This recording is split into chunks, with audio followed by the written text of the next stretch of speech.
Well, hello and welcome to Hot Thoughts Live. I am Danny Liebarger. I'm our host, and I am excited to have our great guests that we have here, bishops from across the United Methodist Church, for what is our season 1 finale, where we're kind of going to be unpacking the conversation we had several weeks ago, where we talked about kind of the future of the church and talked about what that was like and how we would lead into that direction. And now we've gathered these bishops to talk about how they're leading from their perspective and what that looks like and how we go about that. And so on top of that, really excited to actually be partnering again this week with RFH Peppers.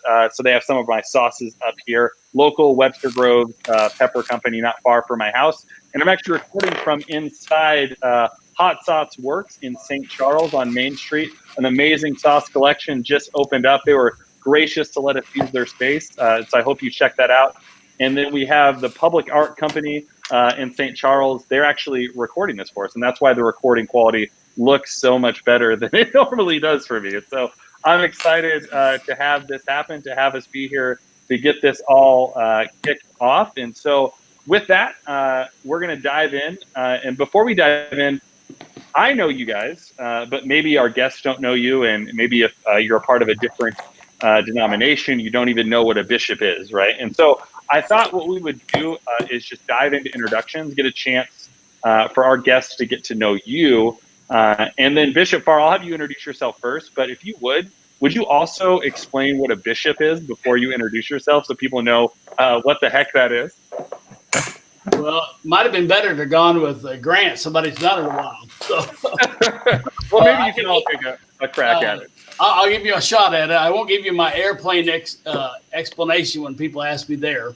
So I'm Bishop Bob Farr. I'm the Bishop of the Missouri Annual Conference, which is all of the state of Missouri, which encompasses about 800 congregations and 530 active clergy, part and full time, and about 1,100 total with the retirees. We have about 80,000 people in worship on the weekend. We did. So I'm in a unique spot. Bishops in Methodism. I am from Missouri all my life, served 42 years here, got elected from Missouri and assigned back to Missouri. And I'm just finishing my first term, if this term ever does end, for the next term. So anyway, that's me. I'm in Columbia, Missouri, and married and have a couple kids and 3 grandkids. Yeah. Bishop Farr, am I right? And you're the second bishop in history to come from your own conference, right? Is that correct? The second one that was assigned right off the bat. There are I think there are 3 total that have gone back.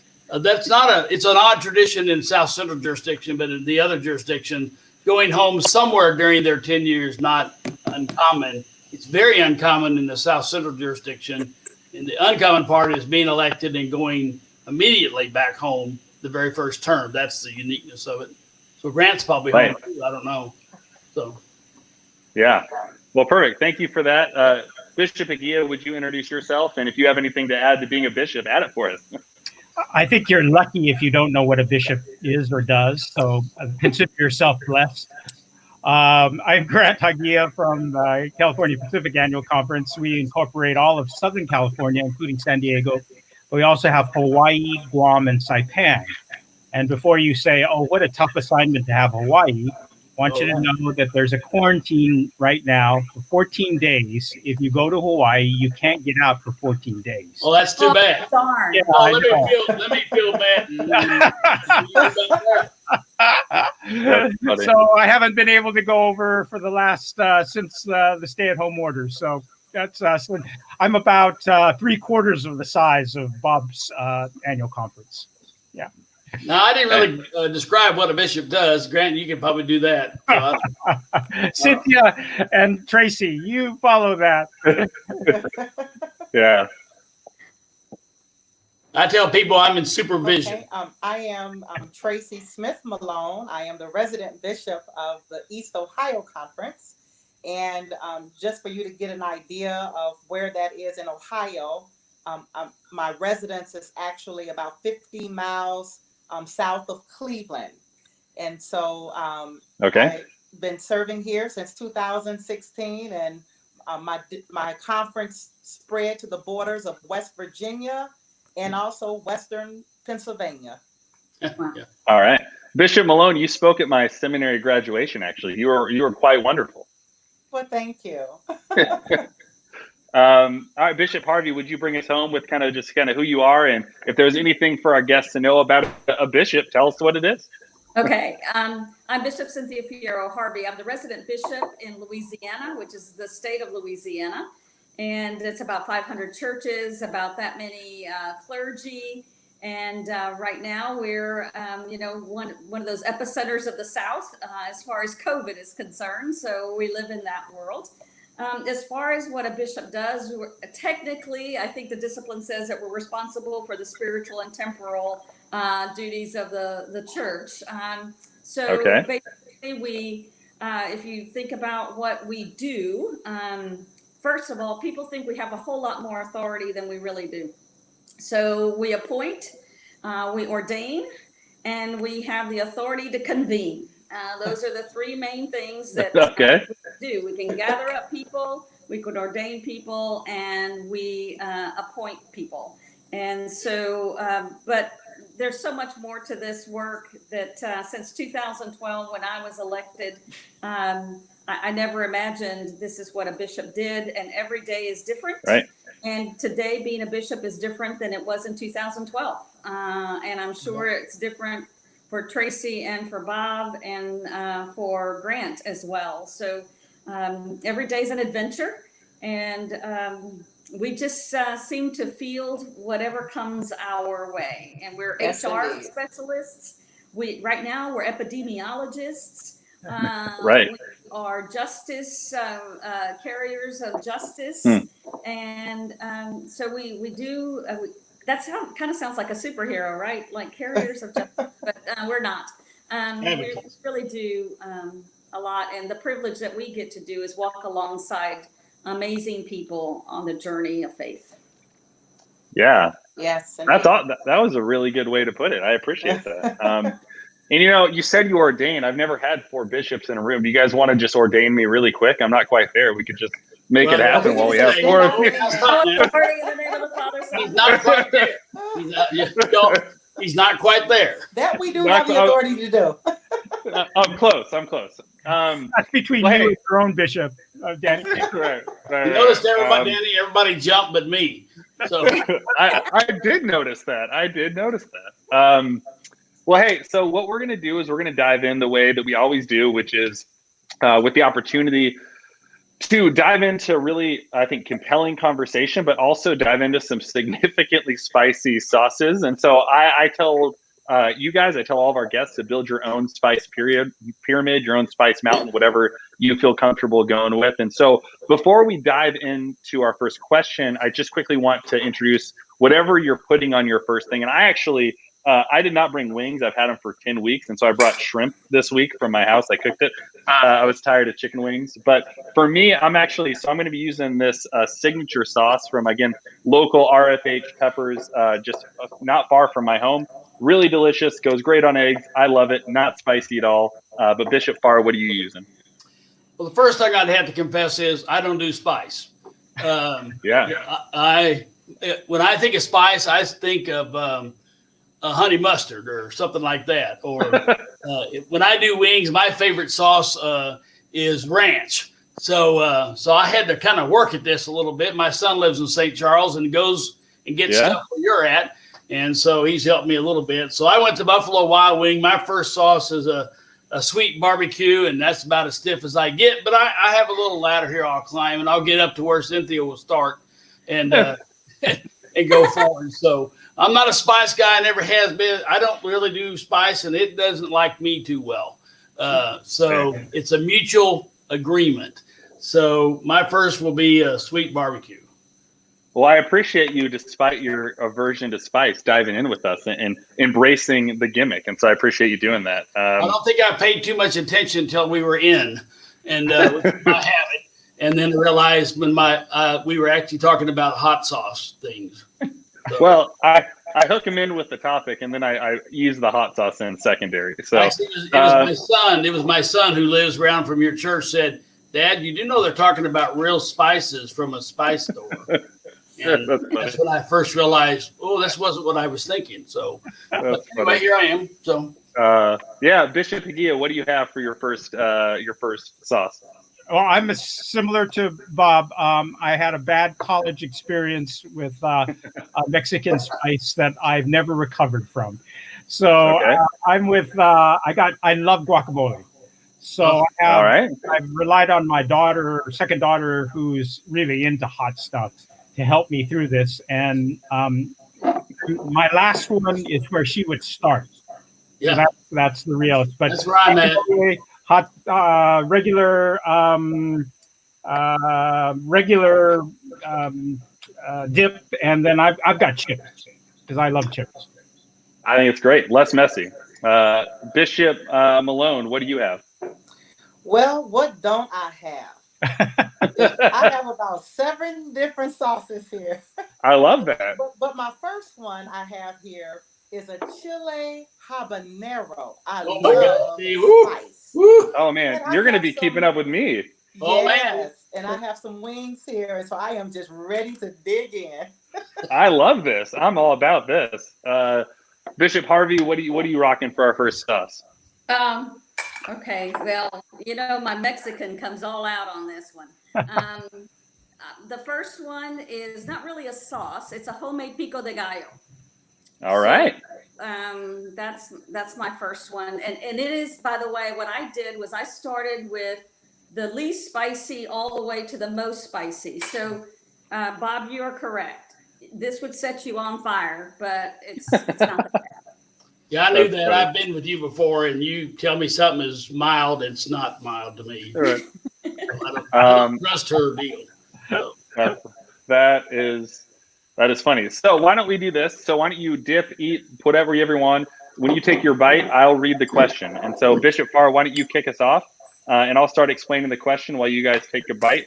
But we all kind of know that COVID has just been such a different time to lead, right? Like, it's not only a global pandemic where it's affected the health of our country and our globe, but it's affected what local businesses look like, and especially what the church looks like. And so I just wonder, from your perspective, I mean, you're leading not a church in the lowercase c, but you're leading the big C church in your demographic area. And so I just wonder, what have you found to be the most difficult part of leading from the bishop's chair during COVID-19? And so Bishop Farr, whenever you're ready, would you kick us off? Well, I think and this is a part of the role of a bishop at any time, but in this time it's been even more so. It's been about a process of disappointing a lot of people and how can they handle it. Whether that was around when we started to have to shut down worship, in-person worship services. That was a very difficult thing in the state of Missouri. They're very independent-minded folks, and to have anybody tell them about anything, let alone shut down worship, generated quite a stack of email on my behalf. And it was really a big heartache for pastors and people and lay people. And, it took us about 3 or 4 weeks. We were just trying to navigate that was difficult. And finally just had to say, we're shutting her all down. And I still had renegade churches that weren't going to do it. It was just difficult. And I get the secondary part of that, and the pastors, lay leaders were in the midst of that. And the same thing then reoccurred again. Missouri's been one of these states that the leadership didn't really believe it was a big deal. And right now we're breaking records every day on cases. And so everybody started to reopen when the governor said last month, everything just open up. In fact, he said churches ought to open. And of course, all the Baptist churches and independent churches started opening, and our folks were ready to go. And it was the same difficulty again. Do you do that, not do that? And right now, probably 2/3 of my churches that are open, which are smaller churches, and probably 100% of our mid-sized large churches are not open. And so it's continued to be a struggle with that. And now we're into the struggle of, wear a mask or not. I never seen somebody quote the Bible at me yesterday that the Bible said not to wear a mask. It's in 2 Corinthians. I didn't quite know that, but I do now. I thought maybe it was in Leviticus. Well, no, it's Is in it second. Leviticus? If you read the message, it's in 2 Corinthians. It has nothing to do with discourse. But anyway, I mean, it's just been, these have been hard. They look like simple decisions. They've been hard decisions. And so, you know, my job's been walking alongside. I've been calling this, I'm practicing a walk along beside ministry with our pastors and people and lay leaders. And also then just taking the hits for them, just saying, you know, we'll tell them the bishop said so, which sometimes gets you a little ways, sometimes not. Yeah. Again, Missouri is a very independent place, and it's it's been hard. It's been hard on us. Been hard to that. So that's where I'd go. Yeah, I resonate with that a little. I mean, talking about the idea of like, and this wasn't all of what you said, but to be able to lead well, like not everyone can be extremely happy about the decisions. Like someone's going to have to be frustrated, but kind of your job is to be that person that leads towards what is the desired future, which is going to create some friction. It's a process of me disappointing people at a rate they can handle. Right.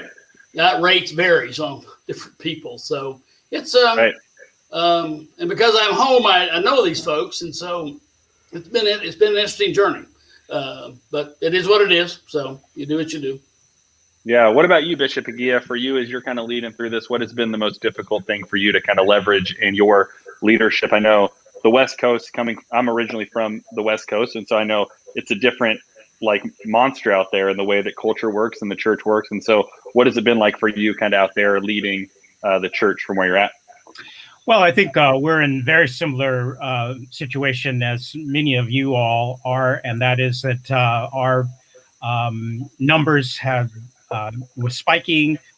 We did the stay at home. They went down, reopened too soon. They're back up again. And now they're talking about another shutdown completely of everybody to stay at home. I think that's been hard to navigate. I've been in touch with the governor's office, the city office, etc. They don't know what they're doing, to tell you the truth. Yeah. And to get answers directly from them, even directly from these figures, has been really tough.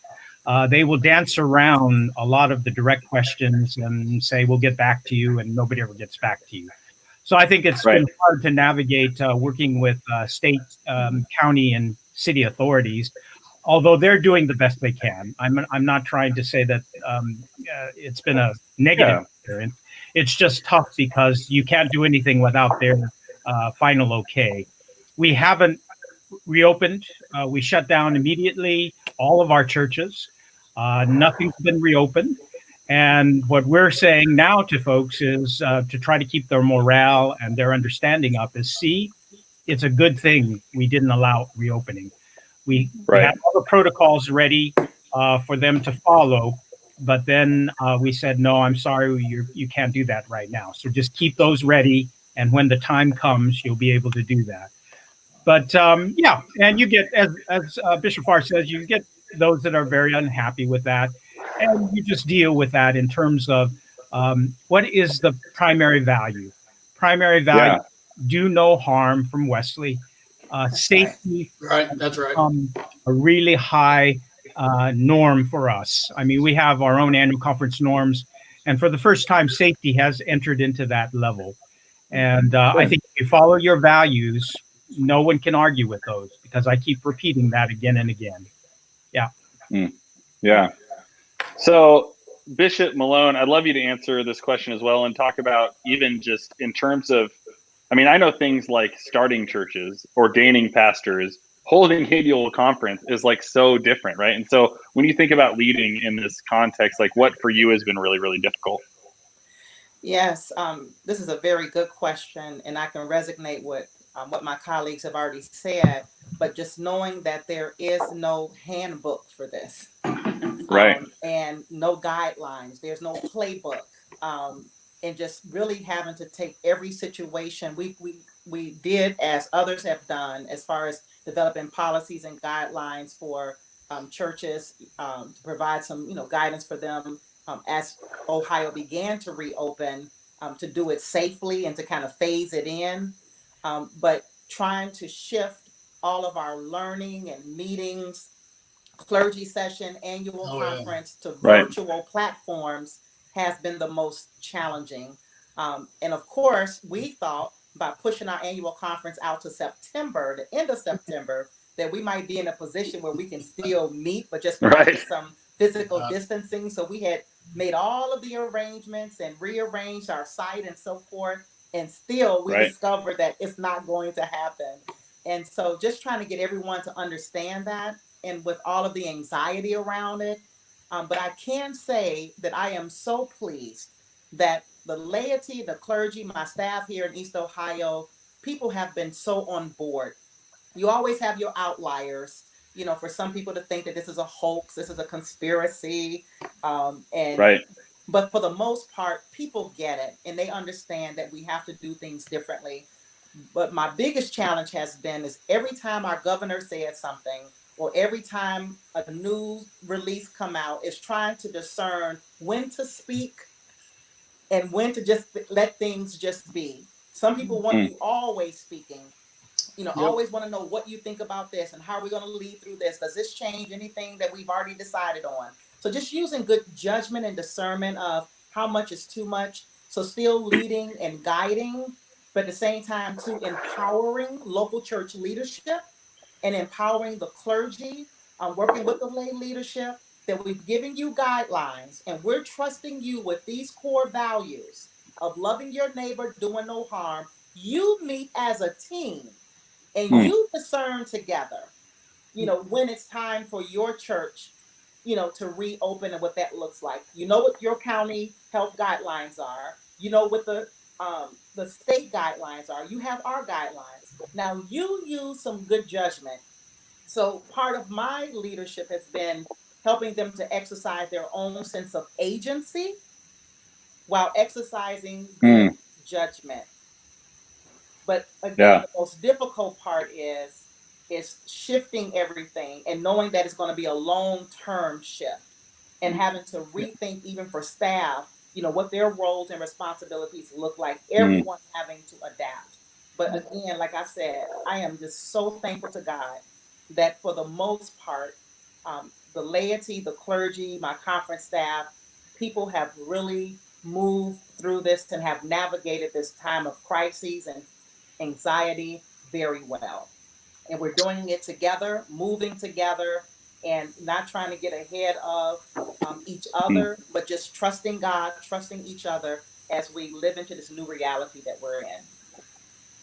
Now, that's really good. I really appreciate that, Bishop Malone. I feel like you talked about this, and we'll get to this later in our time together, but the necessity and the opportunity to shift, right? Like every obstacle does present an opportunity. And I really appreciated you saying that, because like this isn't, I mean, it is really tragic what's happening, but you think about the doors that God is opening for a new expression. And I really appreciated you just sharing that. And so thank you. And I think our viewers probably appreciate sharing that, because a lot of our viewers are either pastors that are burned out or people that are disinterested in the church as it currently exists.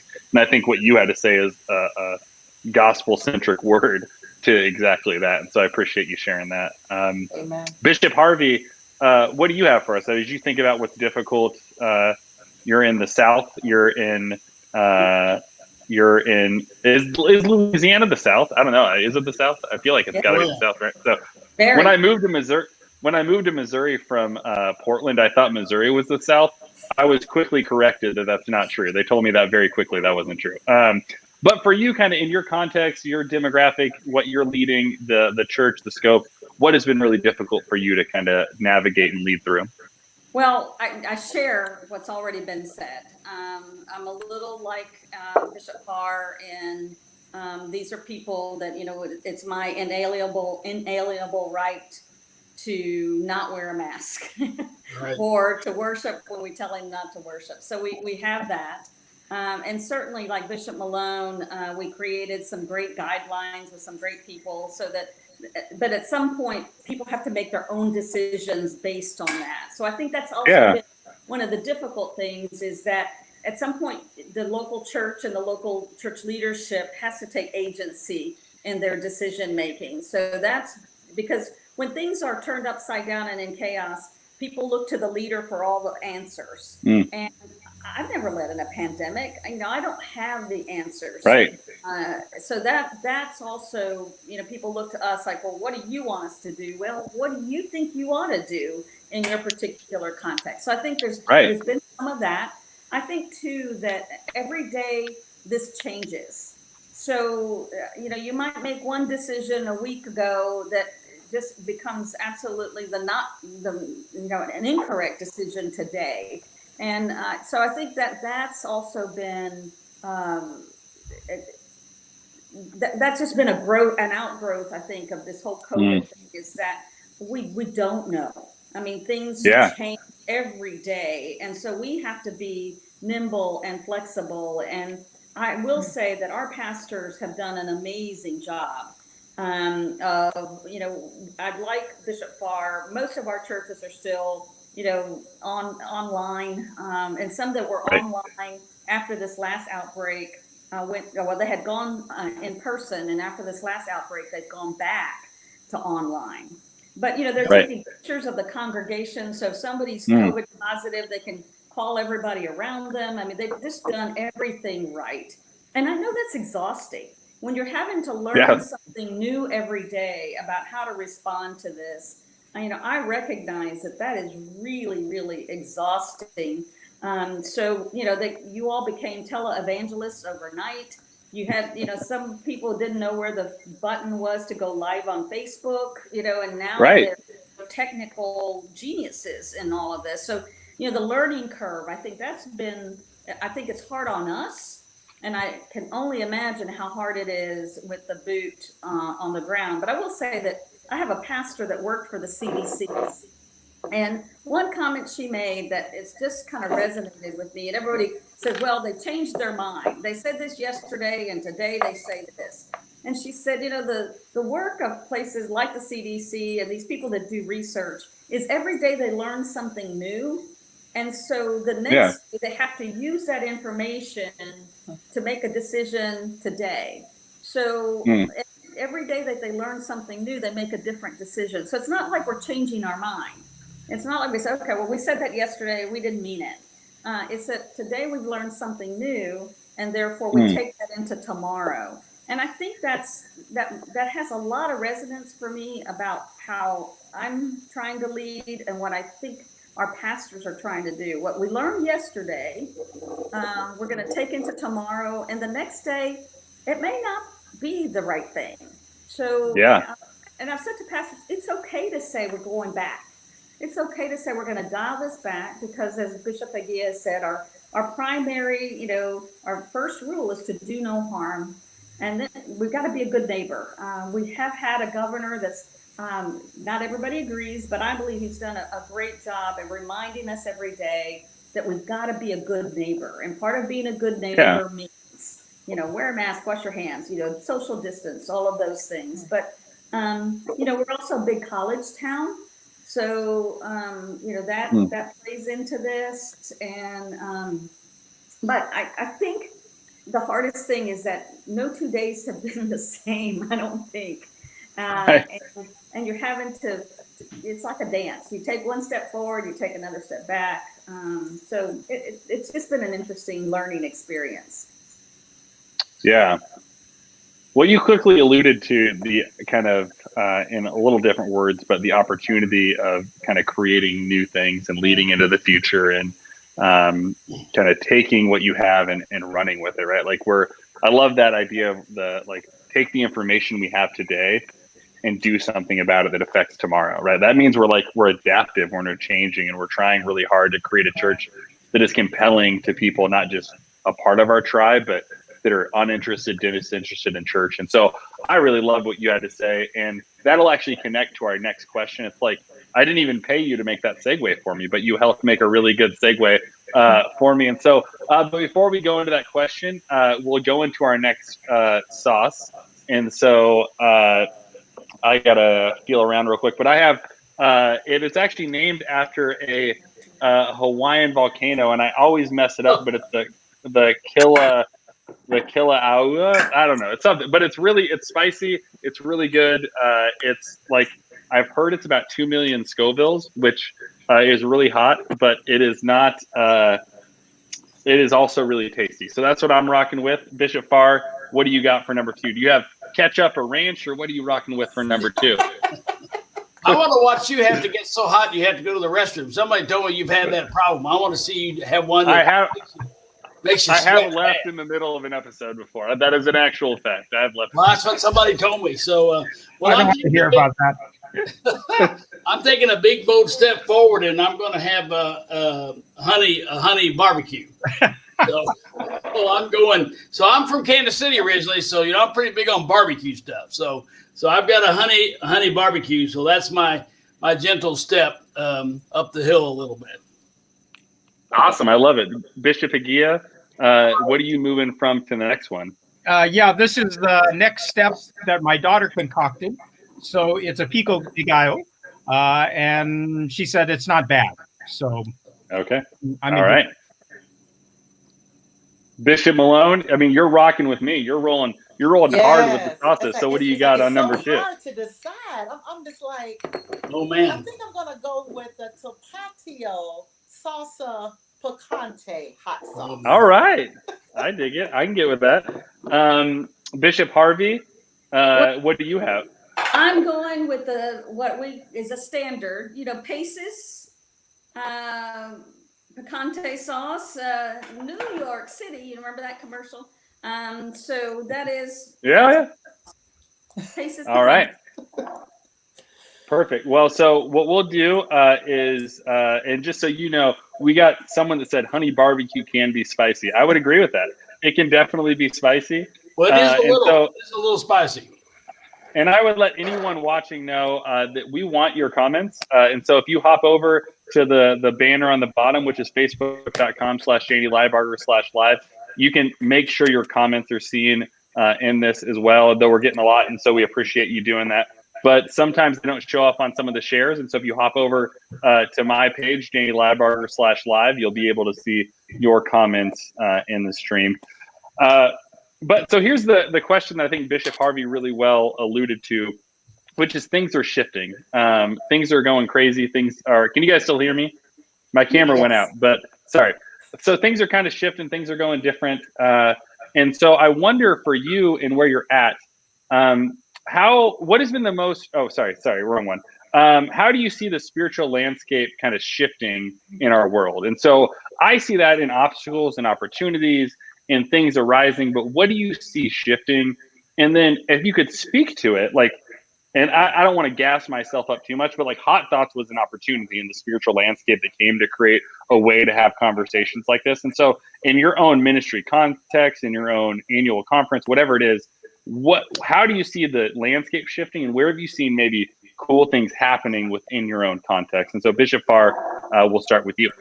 Well, I think the thing I've seen happen, so most of these bishops know that, for probably 40 years of my life, I have spent trying to get the United Methodist Church to go outside the walls and to be out with people they didn't know. I would say to a moderate success on my part, maybe. But what this did out of necessity was just take the church right out of the building, whether it wanted to or not. And I think that has been such a great shift in one way. It's been very difficult in another because we left normal. But I don't know if normal for us was such a good thing anyway. So I've been it's been very encouraging. When this first started, I was a little nervous about, would our folks make the shift? Would they see the opportunity? I think your question, the landscape shift, that's like a seismic shift. Maybe that's what it took for our folks to get out of comfort zone, which we were in. And so I've been very proud of our pastors and lay people. And by and large, our churches have shifted into a world that a lot of them didn't. Either one is they did it a little bit on the side. Some never at all, was in any kind of a virtual world. And then some did it pretty well anyway. But what I saw is folks who, refused to do this, all of a sudden trying to do it. And really, and it worked. Some of it not as good as others, but it worked. And people came and I heard in the first 3 weeks of the pandemic, well, this will be the death of the church. People won't give their money. Well, that's not been the true case in Missouri anyway. People have been generous, faithful, adaptive. And almost every pastor So we set off in the conference office here, calling every pastor we have.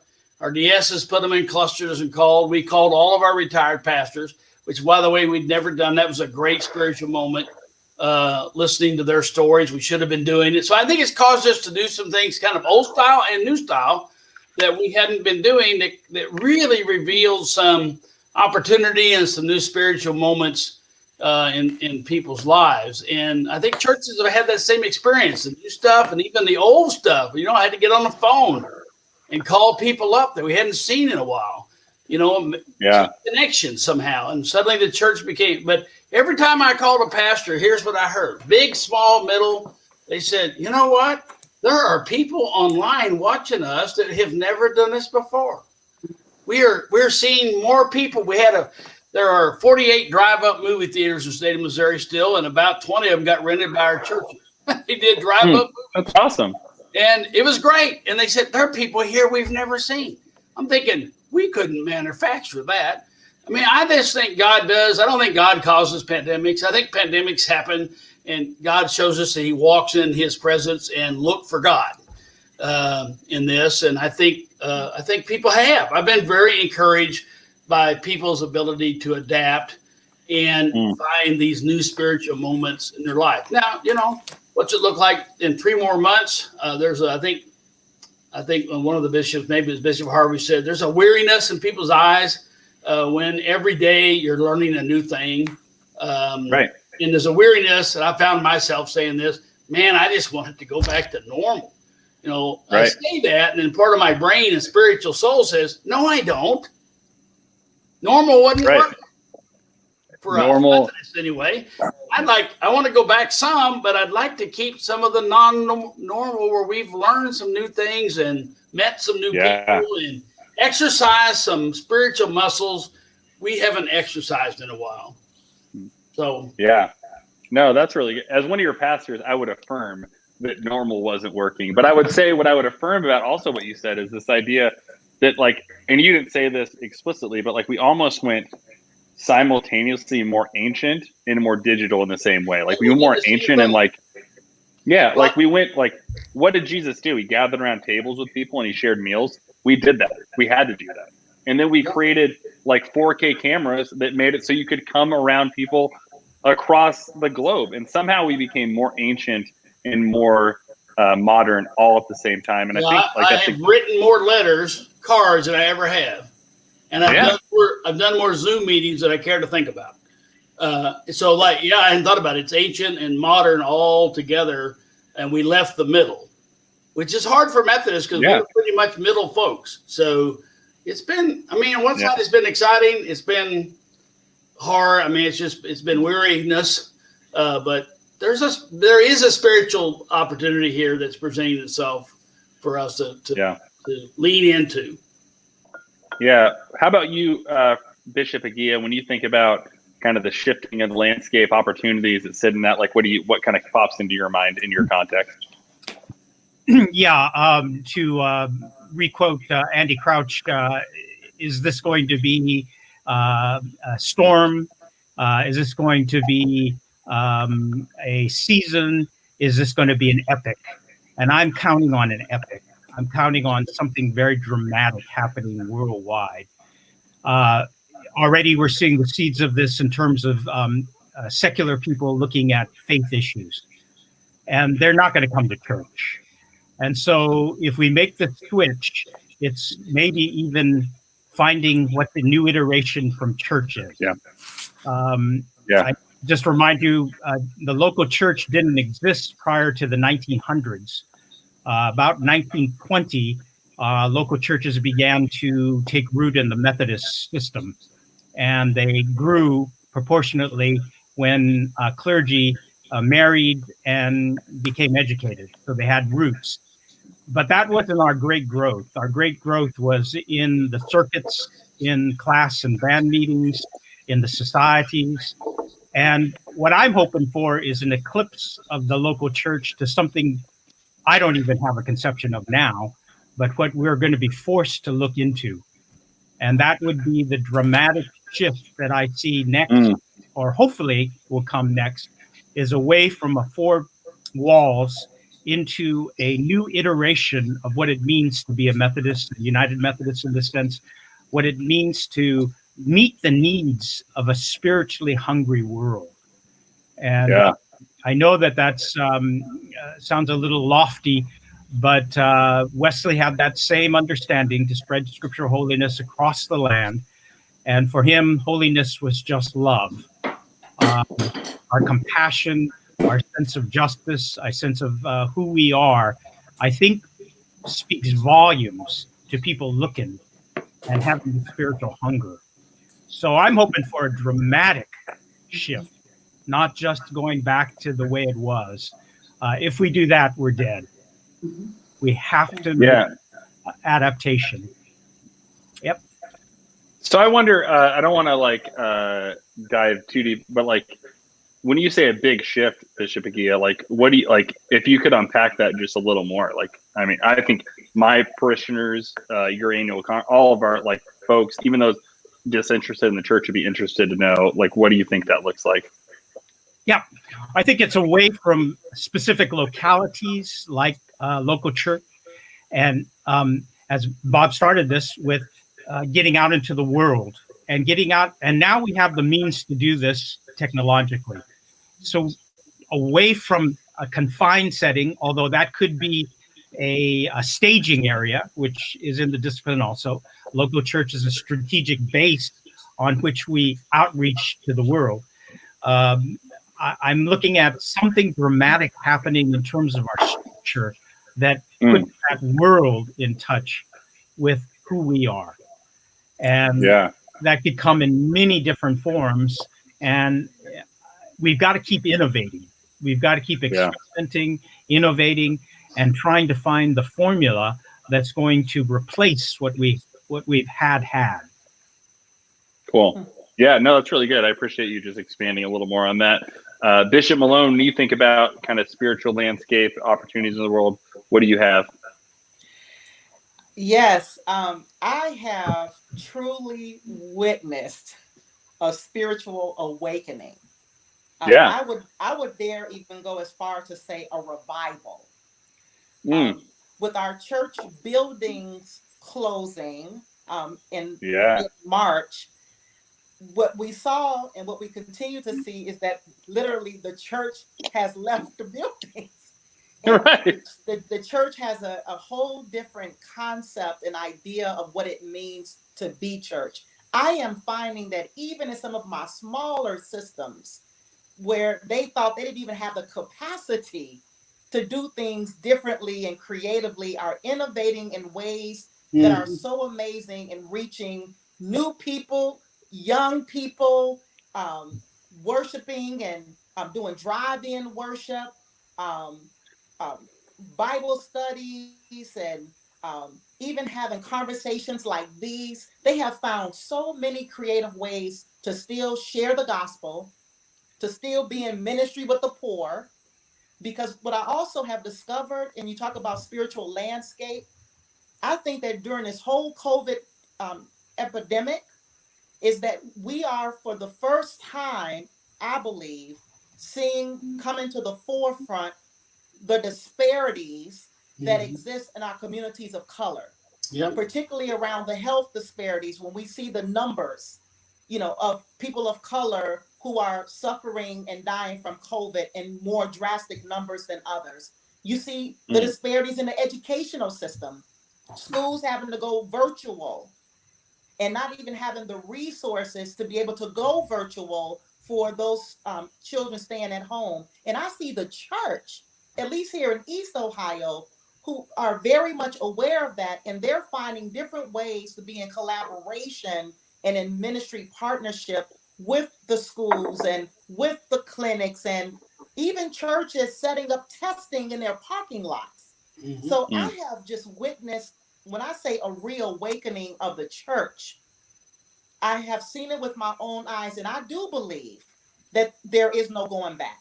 And I even get a sense that folk don't want to go back to normal because they too have witnessed transforming ministry where people's lives are literally being changed.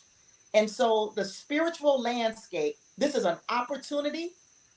And because there is Yeah. no playbook for this, and because people feel that they can be unleashed to try new and different ways of being church, and because they know that they have the covering and the support from their bishop and district superintendent, and even support from the lay leadership saying, let's do what we need to do to share the love of God, to preach the gospel, to be in ministry with those who are disenfranchised.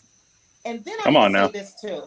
What I'm also seeing, which I think is so phenomenal, I have seen my clergy and my churches collaborate in ways that I had not seen before, Yeah. because they realize that they can't do this by themselves. And not just Yeah. collaborating with United Methodists, but collaborating with other Yeah. brothers and sisters from different um, denominations and faith traditions. People are coming together in ways that I have not seen before. And so I see a Mm. spiritual awakening, and I see great opportunity, and I see people's lives being changed, and I have this unexpected hope that will continue to, I think, drive the way in which I'm leading, but also to this hope that will continue to instill in people to remain steadfast. And so, yeah, so that's what I will offer. I see a major shift Yeah. in how we are being church, how we are doing church, and it excites me. This is the kind of church, and it's too bad that it took a crisis to get us here. Right. Amen. But by the grace of God, we are here, and we are leveraging this time, this space, this new way of being to really be the body of Christ. So that excites me. Shoot, Bishop Malone, you're quite the preacher. We got to get you a mic and just get you preaching all the time. You like it. That's a good word right there. Bishop Harvey, why would you bring us home? Like, what do you think? Kind of the spiritual landscape shifting. What do you think? Yeah, you want me to follow that? That's a hard act to follow. It is. But I don't mind walking alongside. So I think what's already been said, I affirm.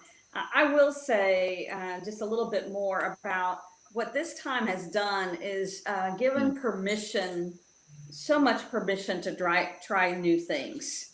And as Yeah. all of them have already said, that people that would not have ever done a Facebook Live or doing Facebook Live, and whether that's a large church, a little church, the collaboration that's occurred. But I think that's a leverage point for us for the future, is that, I do live on the Gulf Coast too, so never waste a good crisis, right? So, how do we leverage this chaos to something that births something new? And I think that's the opportunity that's in front of us here, is that I don't believe in my lifetime as a pastor that I've ever seen an opportunity for as much permission to try new things. Right. So we tried something, it didn't work, we go to something else. I mean, I think that I think we have that opening now, that if we don't leverage this, I think we've really missed it. I think the other thing that I've seen is, and this isn't always good, but I have seen in my own neighborhood, families actually being family. And I think that's another kind of leverage point. I also know that, I've read the statistics that there's more calls to the crisis hotline and all of the abuse centers and all of that. So I get that not every place is like that. But, kids are riding bicycles. Like, how hard it is to find a bike today? You can't hardly buy a bike. When you all were talking about kind of the old school, comparison, people are riding bikes. I see people, playing in backyards. You can't buy an above ground pool right now, I don't think. Right. But I've heard you can't rent an RV. I've tried both of those. They're hard to do. I'll rent you mine. Those horrible family vacations that they took in their RV, and now it's like that's the thing. So I think there's this sort of new discovery of the things that brought joy in another in another time. So this is again that adaptive thing. So what is it that I'm learning here? We sort of laughed the other day. We were going for a walk, and every other house has a box, an Amazon box where an exercise bike came in, or more power washers than I've ever seen. And said, in about 2 years, you could probably buy a pretty good used exercise bike or a power washer, but I kind of hope not, because I hope that people just don't abandon those things, that all of a sudden, people are gardening. People who never gardened are gardening. Those sorts of things, I think, are kind of bringing us back to maybe not an organic reason for being, and returning us to creation. People hiking, people doing things outdoors. So I think that for me, those are leverage points that I keep looking for. Where's the future church in this? And I don't. Unfortunately, we've invested a whole heck of a lot of money in buildings, and I'm not sure that's our future. I'm not sure that's the future. And so, what are we going to do?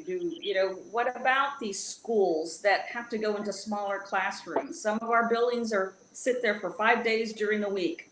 Do we have an opportunity to share our resources with others in that way? But so some of that, there comes some troublesome parts of that, like what do we do with all the buildings that we've invested in?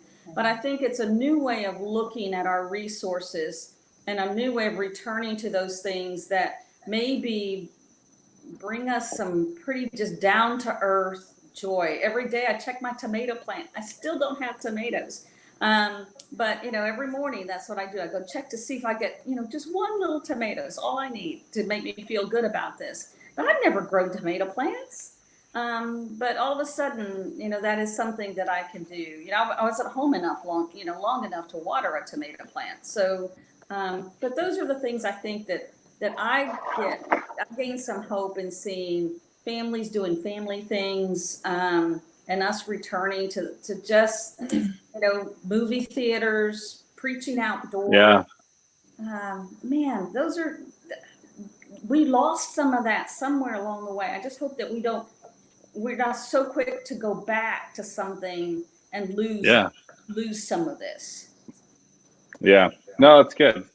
And I think that's right. Like at some point, something shifted away, right? Like I remember, sermon either I preached or someone preached. I can't at this point I can't remember who, but you talked about the idea of degrees, right? Like you move a degree or two away, and then 20, 10, 50 whatever years later you're way further away. And I think that's kind of what you're driving at. Like we've shifted trajectory. And so what I want to do quickly is transition to, so we had another question, but I think you guys actually answered it really well, which was kind of what can we lead towards? I think you kind of wrapped that up in the question.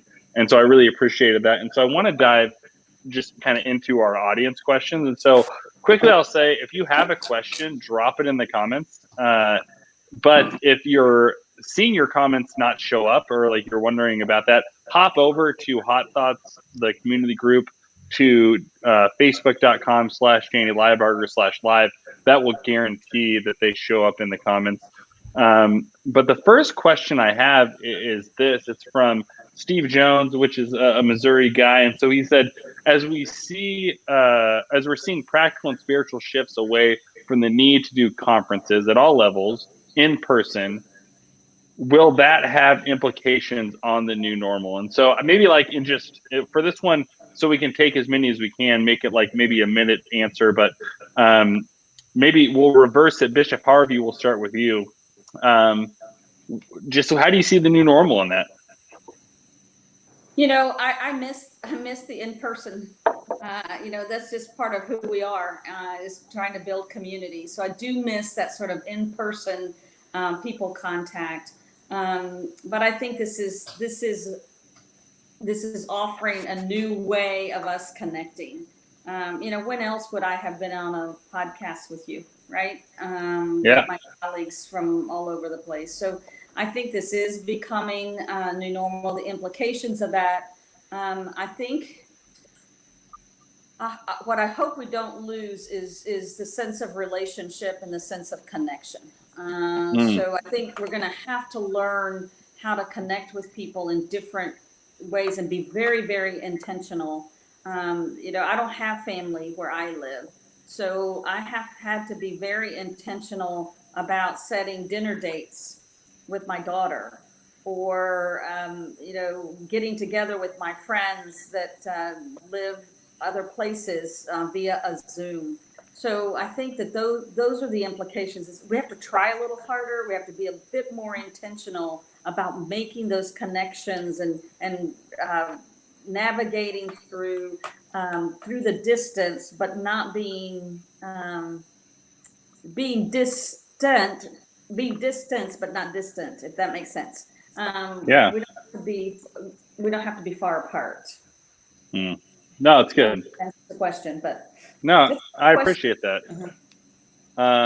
Bishop Malone, I have a different question for you. And so it's kind of, how do we care for parents, students, and all those that are without connection, or connected rather, to school in any level during this new academic year? Just from your perspective, like, how are we creating youth, students, children's ministries? How are we creating things that engage parents, would be how I understand this question. But for you, like, what do you think about that? I think this is a very good question. I have a daughter who just graduated high school that will be entering University of Cincinnati this fall.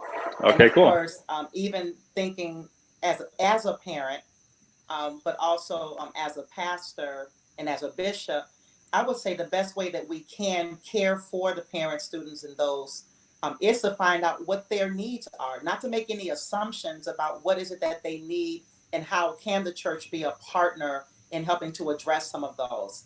Sometimes it's real easy for us to think about what we want to do for people, but I think we need to do the deep listening to find out what ways can we partner with schools and partner with parents that we can provide that kind of care, spiritual care, and care for those spiritual needs that they have. Churches can have still virtual youth group meetings. We have a number of churches that are already doing that. There can still be like some homework, tutorial work that can happen, virtually. So there's a lot of different ways on the spiritual and the practical. But I think instead of us trying to define what that is, I think we ought to be in conversation to be a true missional partner, to do the deep listening, to find out what is it that persons do need. Then we come alongside and covenant to be that resource, to provide that kind of care. So I think we need to listen and not be so quick to do. Yeah. Bishop Hagiya, what about you? I mean, you think about kind of engaging the next generations. What do you think? Well, they're more technically savvy than all of us. I mean, they're digital natives, so they need to lead the way. And as Bishop Malone just said, we need to listen and learn from them on what formats, what new ways of using technology to reach them. They're not going to come to a physical church. So this is our real opportunity to engage them on their medium. And that's not our medium. Good. And so we've got to really learn and listen well in this season in order to leverage this particular ability for them to reach us in a way. So it's more not us reaching them, because that's not our way. How can they reach us in a more dramatic way? And how can we make ourselves available for a reverse mentoring that would help us navigate this whole new world that we're going to live in? Yeah, no, it's good. Bishop Farr, this one's for you. This one just got texted to me, but I wonder, when you think about the frontier, like what's on the horizon, and we kind of talked about this a little, but the question was, what is the frontier of the church? And it kind of alluded to, for the early church fathers, like their frontier was moving forward in their context. For Wesley, it looked different. Like, what is our frontier? Like, what's the next thing? And it could be online, but like, what do you see as the frontier to be claimed in a way that reaches those that don't care about Jesus or don't know that Jesus matters, in a way that says like, hey, Jesus deeply cares about you? Well, I think Grant started down that line. It's a digital world. It was already. I mean, we just were ignoring it. Well, I think it's the world is a digital world, and that genie's out of the box for sure now. It really was anyway. It just wasn't for the church necessarily. So I think that's, we're not inclined. I'm 61. I'm not a digital native. But I do think it's native and ancient. I was just in a young person's office the other day, and he's playing a vinyl record. Well, I threw my vinyl records away 20 years ago, and he said, "Well, you should have kept all those. They're worth money." So it is this interesting mix. I think the frontier is what are the ancient things that we actually don't need to lose and carry forward with us, but it's in a digital. It may be in a more digital format. So I think that right there, they're playing a vinyl record, and we're talking about being digital. It's an interesting world we live in of all these small circles that intertwine somehow. I think we should be good at this because frontier stuff's our deal, or was our deal, but it's several generations back. Most of us weren't old enough to do it. And I think, not for sure. Yeah, being out in the field. I mean, that's the frontier, is being in the field. Now, I've spent most of my life out in the field. I hate being in the office, but we've gotten pretty caught up being in our buildings again. But we've got to be out in the field. Just like with the racial injustice that has cycled back again, it is going to keep cycling until we do something about it. It's going to cause us to have to get out in the field. And it's an opportunity for the church and to connect with people and young people. But there's a lot of those fronts. It's really astounding. And I find people, I've found that for 20 years, people are open to a spiritual conversation. It usually doesn't begin as a spiritual conversation, but people are starving for spirituality and starving for relationships. Right. So I'm a little bit like Cynthia. I think it's this mix of in-person, but it can't be in-person the way we've done it. So it's this mix. I think you started it, Danny, when you said ancient and modern. It's just ancient and future. Somehow they're interconnected. And we got to keep those. We got to figure out how to keep those connected, because if we dislodge that ancient, I think we'll actually lose the very people we're looking for. And I don't even know what I necessarily call ancient, but so I'm letter writing. This is weird, and I'm Zooming at the same time. Mm-hmm. So you're talking about, Cynthia's talking about, we're walking now. People sitting on the front porch is how I grew up, and yet. We're not talking on the phone, but we're doing a Zoom call with something. My new grandson, I can see him on the phone. Wakes up from the nap and I can talk. It's just crazy. It's these together, and so I think the challenge for the church is how to keep these linked. And it's kind of like with Abraham. So I'm setting off on a trip. What do I need to take with me, and what do I need to leave behind? Right. Like all trips, and even in my RV camper this summer, we camped for 3 weeks. It's always amazing what I take with me, and I always get there and forget something. And then when I come home, I have a basket of stuff I didn't need. I should have never taken it with me. And that's the challenge of the church. What do I need to take into the future? What do I need to leave behind? And that's different for everybody. That's why it's such a big struggle. And so what is ancient I should carry forward, and what is digital, what should I leave behind? All that's it's a tug of war in all of our souls, right? I mean, I have this for years and years. I've asked people to get out of their box, and then I've had this voice in my head in the last 3 months. I just want to go back to normal. I'm like, get out of my head. Why do I have that in my head? But we're human beings. We go back to our. That's my biggest worry of the future is: are we just gonna, when we get turned loose here, go back to what we know? Are we going to go back to the way it was? That worries me. I wonder if this is the new yes and. Yes and or both and or. Richard Rohr talks so much about the yes and. Right. And I wonder if this is the new yes and. It really won't be either or. So I'm going to put gas in my car in 2 months. I mean, that's just. I mean that's remarkable. But and I don't know that I want to go back to weekly. But where is the yes and in the work that we have been experiencing and what is to come? I don't know that it'll ever go back to what it was. But I pray it doesn't. But I wonder how much of Yeah. how much we take forward and how much we do leave behind. You know, it's that around here, you know, there's a storm brewing in the Gulf, and you start to think about, okay, so if the house floods, what do I leave and what do I take? Yeah.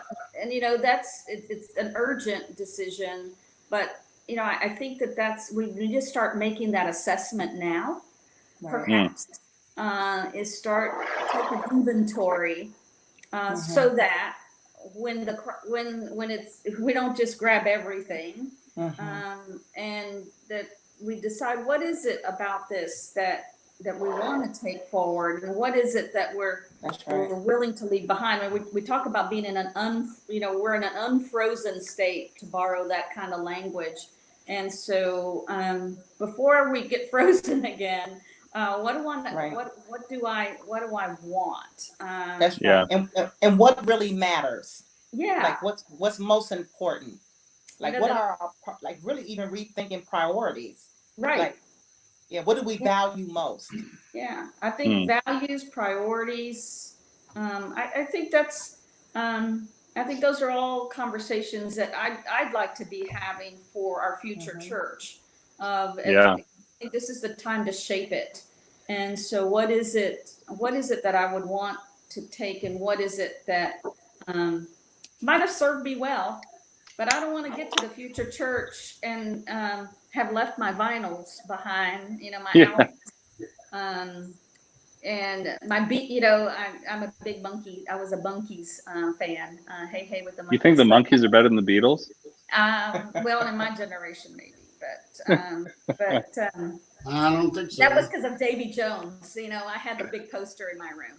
But anyhow, you know, I just wonder. You know, I don't want to get there and, like, you know, not be able to buy a bike again, or, you know, I might have albums, but I don't have a turntable to play them. Those are the, you know. So what is it that we value, that we And it's even, I think, it's even deeper than that. If you ask Ron Heifetz, he would say, in any DNA evolution, a species has to leave behind some DNA, but what is the new DNA they're going to pick up? So it's really much more deeper than just what we're physically leaving.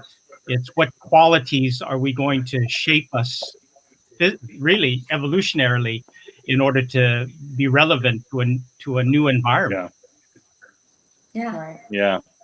No. Okay, Danny, I want to see you drink your hottest sauce before we quit here today. So we're about to wind down, so I will go at that. So I have a question for you guys before I go. So you have two options. So you get one more question from a kind of audience question, or we can go straight to the final question. I really want to care about your time. So would you like one more kind of audience generated question, or would you guys like to go into the final question? You decide. Let's go into the final question. Oh, I got two different options. Look at that. So here's what we'll do. So for the final question, what we'll do, because I actually skipped a sauce, you guys might have noticed that. I think we skipped like two sauces. And so what you'll do is we're going to go into the final question. And so for this, you're going to have to set up 3 wings or 3 chips, whatever, go just straight into back to back to back. And then we'll go into our final question. Does that make sense? Okay. All right. So for me, I have a super hot mustard. I have I'm going the wrong way. So I have a really hot, oh no, I wasn't going the right way. So I have a black pepper garlic sauce, and then I have one I've never tried before. Super hot, really excited to try them. Bishop Farr, what are your final 3 sauces? Mine is a smoky adobo, Nashville hot, and blue dog. That was one picked by my son. So Bishop Hagiya, what are you rocking with? The most interesting one is a wasabi, which is a Japanese hot sauce that's mixed with avocado. And then I got a really bad one coming up that I might try to avoid. Well, I think you'll have to do it. We're wrapping up here. So what is that sauce? We're doing all of them. We're ending right now. Okay, yeah. Well, that's okay. It is hot peppers mixed into a red sauce. That sounds intense. Yeah. Okay. Bishop Malone, what are your last three sauces? I have a salsa habanero extra picante sauce. Man, I have a salsa de chile habanero tornado sauce. And then I also have a chile habanero sauce. Shoot, that's going to be pretty intense. Okay. And then Bishop Harvey, what are you rocking with for your final? Would not be a night without Tabasco. Okay. Of course. Sriracha chili sauce. I love it. And this is the hottest thing on earth. This will burn your lips off. Chili garlic sauce. Oh, that's I love my that favorite. The paste. Yes. It's you put like a drop into something and it'll you'll feel it. Yes. Yep.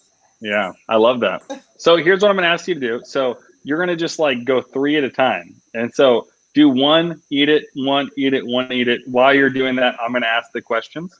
And so here, it's a longer question, so hopefully it gives you time to go at it. And then Bishop Farr, we'll start with you. But how would you encourage your pastors to lead during this season? Part one of that question. And then how would you provide hope in the future of the church for those currently disinterested in it? And so I really want you to speak to two audiences, for the people that are leading our churches and the people that we would see something like 70% of people are disinterested in church as we know it. And so who are these people? And then how are you encouraging them to engage in church? And so Bishop Farr, whenever you're ready, if you've got yours, I'll take my bite and you dive into yours. the good news is I could mix those three, and the soft one helped mild the hottest one, so I can talk. Let me start with the last first, Danny. I think as we engage people who are disinterested, and I think that's our biggest challenge, is people just disinterested in whatever. That starts with a conversation. It starts with you getting on their turf and in their place and having conversations with them, and let that marinate, so to speak, into conversation and a trust. I think the other thing we've got to do in the future, most people do not trust church leaders or churches or anybody in leadership as far as that goes. So I think you have to build trust with people. And I'm just old fashioned, I guess. That starts with relationships. But you got to start on their turf and not on our turf. So I think for the disinterested folks, it's all about relationship. I think it's always been about that. That's what Jesus Christ was about, relationships and grace. We need to lean on grace more than anything else in the future. I think for our pastors, again, we're continuing to practice a walk alongside. I figure part of our role is to provide encouragement, just help them out, be the bad person if somebody's after them. We need to be, and I'm a football guy, so I need to be the linebacker. So I take the hits, and so somebody else doesn't have to. The walk alongside our pastors and be people of encouragement and people of, because I think it's easy to get discouraged in all this and tired. And so I think our role is to be encouragers with our pastors. I have a bias for action, people have always said. I also have a pretty determined hope. I think Bishop Malone talked about that. So I'm hopeful, but you have to have a determined hopeful. It's easy to get overwhelmed with the chaos, and it's hard to watch the news every day on a variety of levels. I'm just going to cling to that determined hope and cling to just encouraging our pastors. And walk alongside folks with that.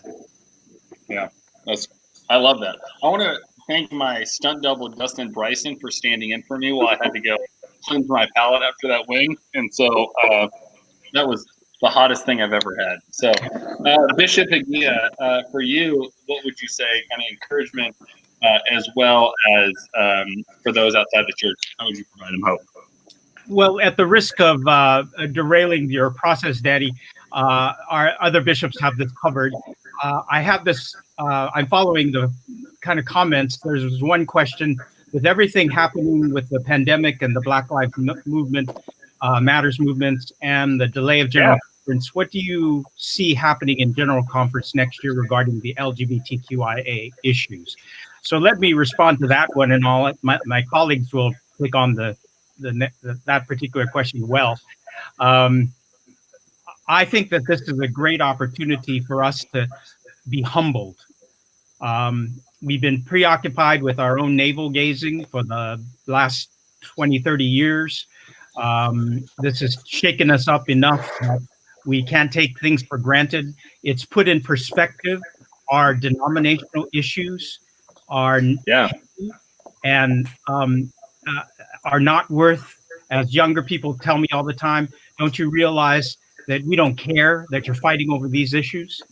And so Right. I hope that this will put us in our place a little bit and not be so internally preoccupied with what the future of the United Methodist Church is.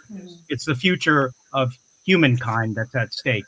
And if we can't join Black Lives Matter in a relevant way, and when I've been out on the protest, I've just been amazed at the commitment level that is being expressed on the streets now.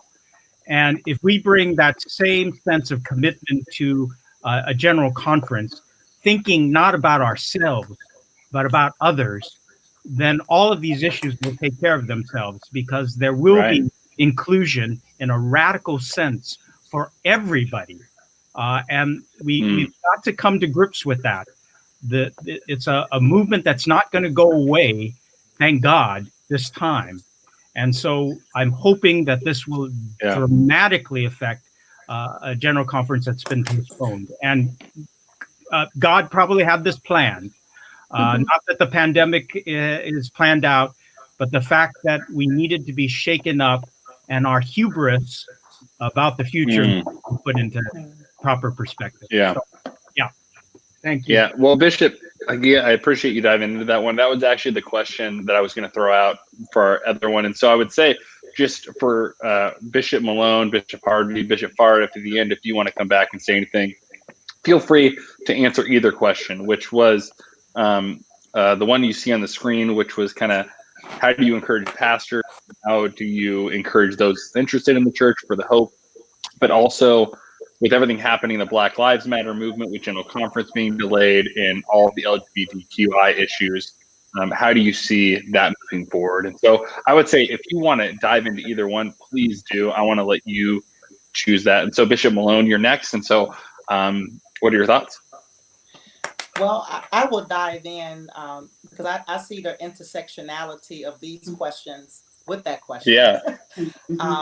And what I would say is, the reality is we are in 3 pandemics.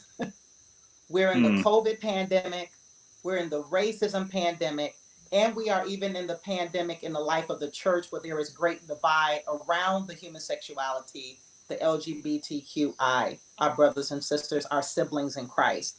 And so my word to the pastors would be, is to lead steady, to lead strong, and to be prophetic in the way in which you preach, the way in which you teach, and the way in which you lead.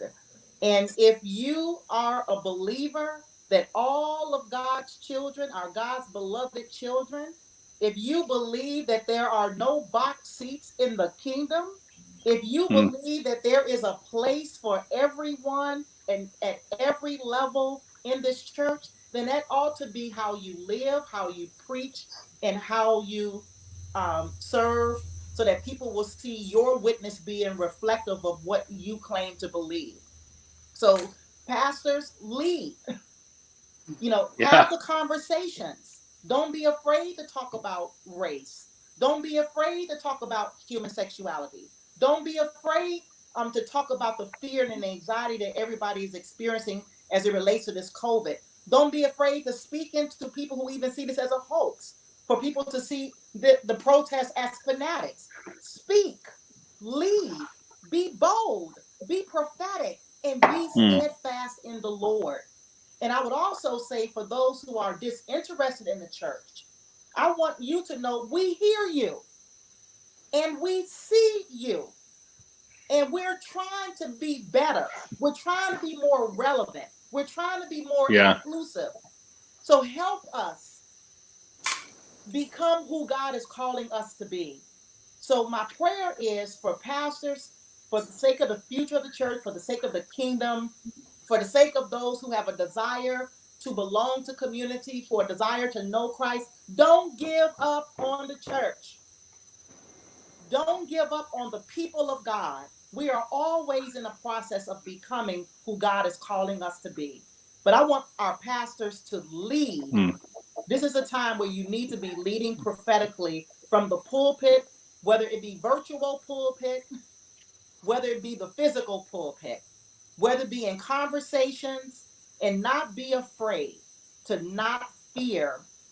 The only thing we ought to be fearing is to fear God, and to fear not being faithful to who God is calling us to be, and to proclaim the gospel of good news, and to proclaim God's beloved community. So let's preach it, but let's be it and be about it. Yeah, that's really good. I appreciate you sharing that. And for Bishop Harvey, you did not plan for this question necessarily, but I'm going to give you the final question of the night, which is simply just this: like, if Bishop Malone talks about this, like, we're going to leverage, we're going to lean into this, there's no box seats, right? We're going to be able to create a compelling Christian community that is inclusive of all people, as Bishop Hagiya said. I mean, how do on a practical level? I know as a local pastor, our biggest struggle is like, man, we just want to know how to do this. And so I wonder, for the people that are struggling with how to do this, and for the people not interested in the church, like, how would you answer that question? Because I think both Bishop Farr, Hagiya, Malone had painted this really beautiful picture of what this could look like. And it's a little unfair of me to only ask you, but I wonder, like, how would you say we dive into this? How do we leverage that? How do we move into that? And for those disinterested in church, why engage? Right. I think I would say, when we talk about leading courageously, leading in a way that you've got to be authentic, first of all. People will smell inauthenticity 10,000 miles away. Your people will know it. So how do you lead authentically but you also have to have this sort of outrageous courage right now to lead in the church, to not be afraid to risk. And when it comes to whether it's the racial injustice or LGBTQ matters, we're always afraid that we're going to say the wrong thing. So we don't say anything, right? That's not an option anymore. That is just not an option anymore. And with that comes risk. And with that comes people are going to be upset with you. People are going to write letters to you. But right now, we've been silent too long on all of these issues, whether it's full inclusion, and I mean full inclusion, and as Bishop Malone has said, those two questions sort of go straight together. The question about the racial injustice, Black Lives Matter, COVID. I mean, all of these things are really related. You can't talk about COVID without talking about race. I mean, you just can't. Right. When 70% of the people in the state of Louisiana, I think at one point, that had COVID were Black. Well, why is that? Why is that? Those have to do with just racial injustice and disparity that has haunted us way too long. And then when you think of the harm that we have, I'm sorry, I'm going to start preaching here, but the harm that we have caused to our LGBTQ siblings in making them lesser than what? I said this at my annual conference. You don't let anybody ever tell you you're incompatible. You are not. Right. Right. That very statement is incompatible with Christian teaching. And I know you're probably going to get fan mail from this, but You know, if you say you're incompatible with Christian teaching, that's antithetical to the gospel. That very statement is Exactly. antithetical to the gospel. So I think it's time that we are authentic, that we're willing to say and do and be what all that God has called us to be. And with that comes risk. There is no doubt. Yeah. With that comes risk. I just probably, you know, just I feel that every day, but I can't say one thing out of this side of my mouth and something else out of this side. You know, I can't say Black Lives Matter and say, but LGBTQ people don't. I can't do that. Right. Those two things to me, everything, and I realize that the struggle's been very different all the way across the board. So I'm not denying that. But I think that it's time that we as people of faith, as United Methodists, speak to this, speak truth into this, speak heart and soul into this. There is no fiber in my being that can say that Black lives don't matter, or that LGBTQ people are not worthy of everything that's available to the rest of us. I just can't. I can't even. It's hard for me to even say the words here. So I just think that whole. I mean, that's my struggle. That's my personal struggle. That the very statement of incompatibility with Christian teaching is antithetical to the gospel. And so I think it's time for us to speak truth.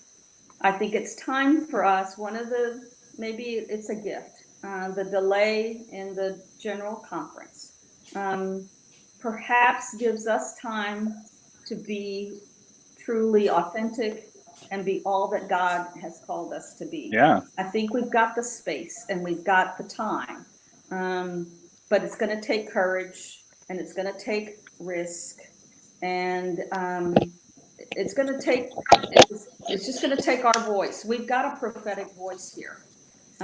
We bring a unique voice to and I will just say finally, sorry, LGBTQ matters, Black Lives Matters, racial injustice, all of those things. There are many people out in the world that are struggling with this. The academy, businesses, but we bring something very different to this. We bring the lens of the church. We bring the lens of faith. We bring an ecclesiological and a theological lens to this. Tracy has heard me say this more than once this week. We have that unique opportunity to bring a theological and an ecclesiological lens. What does it mean to be the church? And what does it mean for us as a church to speak into these matters? So whether it's racial injustice, whether it's LGBTQ matters, I believe it's time for the church to be the church. No, that's so good. And I appreciate you saying that. And I would I don't also want to preach too long, but I would say I think about the passage. Y'all probably know it. You're 4 pastors and now bishops, but do you remember that line when Jesus said it was finished? Or, do we believe he actually said it was finished when that happened? That sin was defeated. Do we actually believe that? That it was finished? That Black lives matter? That all people matter? That LGBTQ people matter? That those on the margins matter? Do we actually believe that when Jesus stood on the cross and took on the burden of sin and shame, that there was this finished work that happened that actually meant that now there was no separation for any human being? And I mean, I love hearing you guys say that, because I think that's what we're talking about in some ways, is that this is a gospel that's accessible. I think you said this, Bishop Harvey, it's accessible, or no one's incompatible with Christian teaching, which means, in another way to say that, everyone is accessible to the truth and the hope and the transformation of the gospel, right? And so how do we live into that? And so and I appreciate you sharing your struggles. You said a moment ago, I'm wrestling with this, I'm struggling with this. And I wish more people understood that bishops aren't perfect people, but bishops are struggling every day with the same thing that we're struggling with, as pastors and lay people. And I appreciate you sharing that, because I think it added just some humanity to what happened. And so before we depart, though, we're almost at the end of our time. And so I want to give each of you maybe 15 to 30 seconds of just like airtime. This is your chance to kind of say, like, what is your final take? What is the thing you want to share? And so Bishop Farr, we'll start with you. Like, you have kind of 15, 30, 45 seconds to share just something that matters, maybe an initiative, maybe just an agenda, a word of peace, whatever it might be. But we'll go through everyone. But Bishop Farr, we'll start with you. Well, I think most everything's been said. So I want to thank you, Danny, for hosting us and doing the good work you're doing here and reaching folks who we probably the four of us can't reach through your venue and what you're doing and the ministry you're providing there in St. Charles. And of course, now it's all around the world. It's not location specific. So appreciate that. Blessings. And, I think wherever people are at in this whole, we do have more than one pandemic going here at once. That, wherever we're at, I'm a deep believer in God's grace, and God's working with us. And I have this determined hope for the future and for each of us. And I too think the time of General Conference gives us time, and we'll see where it takes us. So, but cool. I'm hopeful, and I want our pastors to be hopeful, and we need to engage our world with hope and grace more than judgment. And I'll just stop there. So, I appreciate it, Danny. Thanks for having us, and I'm glad you had to have that really hot sauce. Right, I love that, hope and grace. And so, Bishop Hagiya, what's your final thing for us? Well, I think it's sent a profound gratitude to God for allowing us this opportunity. Gratitude to you, Danny, colleagues, to be on with you. It's always a joy. But most of all, gratitude to the listeners and those on the front, what I call the front lines of our churches. All of you who are serving so well and so faithfully in the midst of a situation that no one anticipated, nor could you prepare for it all. Just stay strong, stay safe, but you have our profound gratitude and blessing as we go forward. So thank you for being so faithful. Yeah. Bishop Malone? I'm going to close with a scripture. And it's a very familiar passage of scripture. And my prayer is that we not forget this word as we lead, as we love, and as we serve Christ through the church. The word of God says, "For God so loved the world that God gave his only begotten Son, that whosoever believes on him should not perish but have everlasting life.